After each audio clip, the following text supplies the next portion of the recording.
Je suis Abel Yerbanga, je suis journaliste depuis 2016.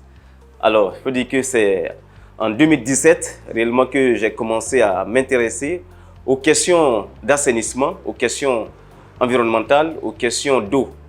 Et donc, avec des amis, nous avons mis Faso Green TV en place en 2022. Donc, bien évidemment, avec l'accord des autorités judiciaires, notamment le tribunal de grande instance de Ouagadougou, voilà, qui nous a donné l'autorisation, et bien évidemment avec le Conseil supérieur de la communication, qui est notre gendarme à nous, comme on le dit dans notre jargon, qui nous a donné l'autorisation de publication. Donc, depuis mars 2022, Faso Green est en activité et donc nous sommes constitués en rédaction. Faso Green a bénéficié également de la caution morale de notre ministère de tutelle, on va dire le ministère de l'Environnement, de l'eau et de l'assainissement, qui a effectivement, qui nous a donné sa caution morale en nous invitant à toutes ces activités à travers, bien évidemment, ces directions. Donc, pour leurs différentes activités, nous avons toujours été associés. La mission de Faso Green TV, c'est quoi? La mission de Faso Green TV, c'est de contribuer à parler des questions en lien avec l'environnement, l'assainissement et la ressource en eau. Notre mission, c'est de contribuer vraiment à faire changer les mentalités des populations et leur éveiller la conscience par nos actions de reportage, nos actions de communication, dire que les questions environnementales, les questions d'assainissement et les questions d'accès à l'eau potable sont des questions cruciales et donc nous devrons, à travers nos actions, faire en sorte que ces questions-là soient des questions importantes dans notre vie de tous les jours.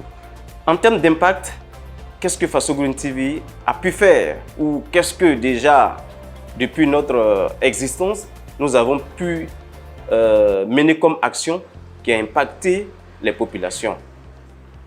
Et là, je vais donner quelques exemples. Parmi tant d'autres, nous avons été dans le centre-nord, à Kaya, où nous avons fait un reportage dans une zone où les populations, où les personnes déplacées internes résident. Et donc, dans cette zone, il y avait ce manque de latrines. En plus du manque de latrines, il y avait le manque d'accès à l'eau potable. Et donc, nous avons fait le reportage. Quelques mois après, des ONG locales et même internationales, avec l'appui évidemment du ministère en charge, l'appui et la coordination du ministère en charge de l'eau, sont allés réaliser des latrines pour ces personnes déplacées internes qui n'avaient pas accès à ces latrines. En plus des latrines, ces ONG-là, évidemment avec l'appui et la coordination du ministère en charge de l'eau, ont réalisé des forages pour ces populations-là, pour ces personnes déplacées internes. C'est un fait qui, nous, en tant que rédaction, nous satisfait, d'autant plus que le reportage a porté des fruits. Quand on revient à Ouagadougou, et là c'est toujours vraiment des exemples que je donne parmi tant d'autres, il y a des reportages que nous avons faits sur la gestion des boues de vidange, sur la défécation à l'air libre, sur la gestion des latrines publiques dans la ville de Ouagadougou, sur les dépotoirs à ciel ouvert. Et là, c'est très même récent. Nous avons fait un reportage dans l'arrondissement 6 de la ville de Ouagadougou sur un dépotoir à ciel ouvert. Et quelques jours après, les populations elles-mêmes se sont déplacées, se sont mobilisées pour aller nettoyer ce dépotoir-là qui dérangeait le voisinage.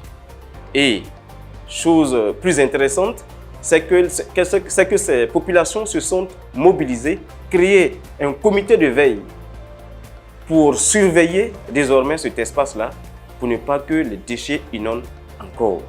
Dans les zones non loties, le problème de l'eau se pose avec acuité et nous faisons des reportages. Et le retour qui nous revient en tant que rédaction, c'est qu'il y a des actions qui sont menées après nos reportages. Et donc, c'est dire que Faso Green TV a pour ambition de continuer dans cette dynamique. Et pour nous, c'est que dans 5 ans, dans 10 ans, Faso Green TV ne soit pas seulement une web télé, mais que Faso Green TV soit une télé physique pour parler des questions en lien avec l'eau, pour parler des questions en lien avec l'assainissement.